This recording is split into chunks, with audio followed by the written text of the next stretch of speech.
Hello বন্ধুরা, তোমরা কীরকম আছো? আমি ভালো আছি। আমি গুয়াহাটি থেকে মোহিনী বলছি। দেখো, আমাদের এখানে শীতলা পূজা হচ্ছে। প্রতি বছর এখানে মার পুজো হয়। দেখো, মাকে তোমরা ভিডিওর মাধ্যমে দর্শন করো, আমার ভিডিওর মাধ্যমে তোমরা মাকে প্রণাম করো। দেখো, প্রতি বছর এখানে মার পুজো হয়। কি সুন্দর পুজো চলছে। এখানে মার ভোগের রান্না হচ্ছে, মাকে ভোগ নিবেদন করা হবে।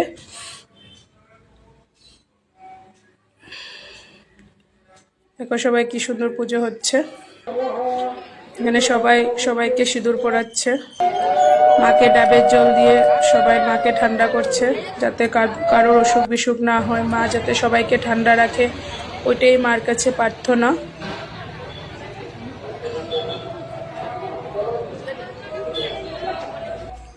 আমিও মাকে পুজো দিলাম, মাকে দুধ ঢাললাম, জল ঢাললাম। দেখো, মাকে বলেছি যাতে সবাই ভালো থাকে, সুস্থ থাকে। মন্দিরে প্রণাম করলাম। মন্দিরে প্রচুর ভিড় ছিল। প্রতি বছর এখানে পুজো হয়, খুব সুন্দর করে পুজো করা হয়।